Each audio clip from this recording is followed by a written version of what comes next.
ఆ నియోజకవర్గంలో పోలింగ్ పూర్తి కాగానే తెలుగు తమ్ముళ్లలో ఎక్కడా లేని ఉత్సాహం తనుకొచ్చింది.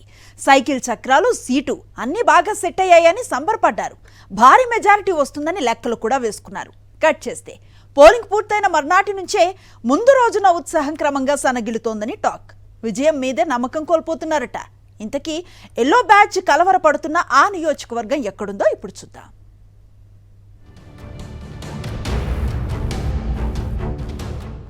కృష్ణా జిల్లాలో తెలుగుదేశం పార్టీ లక్ష్యంగా పెట్టుకున్న కీలక నియోజకవర్గం గన్నవరం. గుడివాడ ఎమ్మెల్యే కొడాలి నాని తర్వాత పచ్చ పార్టీకి కంట్లో నలుసుగా మారిన ఎమ్మెల్యే మల్లభనేని వంశీ. అందుకే ఈసారి ఎలాగైనా వంశీని ఓడించాలని తెగ తాపత్రయపడ్డారు.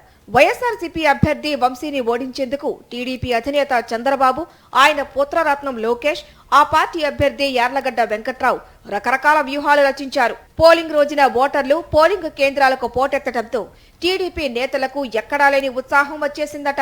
గతం కంటే పోలింగ్ శాతం పెరిగిందని, ఇదంతా ప్రభుత్వ వ్యతిరేక ఓటేనంటూ తమ అభ్యర్థికి వచ్చే మెజారిటీపై లెక్కలు కూడా వేసుకున్నారని టాక్. అయితే కౌంటింగ్ దగ్గర పడే కొద్దీ గన్నవరం టీడీపీ నేతల్లో కాన్ఫిడెన్స్ తగ్గిపోతోందట.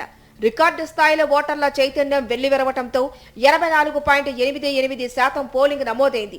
సాధారణ ఓటర్లకు అదనంగా పోస్టల్, ఇళ్ల దగ్గరే వేసిన వయోవృద్ధుల ఓట్లు కలుపుకొని మొత్తం పోలింగ్ శాతం 85.84%కి చేరింది.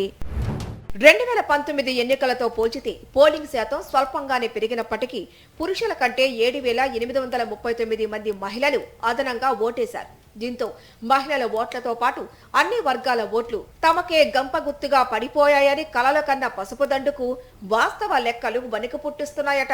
2 సార్లు వరుసగా గెలిచిన వల్లభనేని వంశీకి ప్రజల్లో మంచి ఆదరణ ఉంది. కేవలం ఎమ్మెల్యేగానే కాకుండా వ్యక్తిగతంగానూ నియోజకవర్గ ప్రజలతో మంచి అనుబంధం ఉంది. ఇక ఈ 5 ఏళ్లలో గతంలో చేయలేనంత అభివృద్ధిని, ప్రజల సమస్యలను వంశీ పరిష్కరించి ప్రజల ఆదరణ చూరగొన్నారు. ముఖ్యంగా ఎయిర్పోర్టు నిర్వాసితులకు R&R ప్యాకేజీలు, 5 సెంట్లు భూమి ఇప్పించడంతో పాటు ఉచితంగా రిజిస్ట్రేషన్లు చేయించి ఇచ్చారు. అలాగే బీబీగూడెం, సిరివాడ గ్రామాల్లో దశాబ్దాలుగా పరిష్కారం కాకుండా ఉన్న ఈనా భూముల సమస్యలను తీర్చి రైతుల కల నెరవేర్చారు. రైతులకు సంబంధించి అనేక సమస్యలను ఎమ్మెల్యే వంశీ పరిష్కరించారు.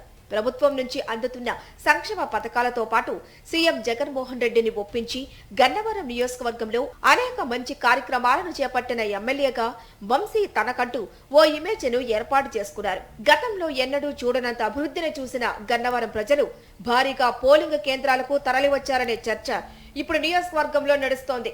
పోలింగ్ రోజు నమోదైన ఓటింగ్ శాతాన్ని చూసి మొదట టీడీపీ నేతలు గాల్లో తేలిపోయారు. గన్నవరం ప్రజల ఓట్లన్నీ తమకే పడిపోయాయని మెజారిటీపై తెగ లెక్కలేసేసుకున్నారు. గ్రౌండ్ రియాలిటీస్ అర్థం చేసుకున్న తర్వాత టీడీపీ నేతలు మెజారిటీపై రోజుకో మెట్టు దిగుతూ ఇప్పుడు అసలు గెలిచే అవకాశాలే లేవనే క్లారిటీకి వచ్చేసినట్లు గన్నవరంలో టాక్ నడుస్తోంది. కౌంటింగ్ దగ్గర పడుతున్న కొద్దీ టీడీపీ అభ్యర్థి యార్లగడ్డ వెంకట్రావుతో పాటు ఆ పార్టీ నేతల్లో టెన్షన్ పెరిగిపోతోందట. వల్లభనేని వంశీని ఓడించటం తమ వల్ల కాదని తెలుగు తమ్ముళ్లు డిసైడ్ అయిపోయారట.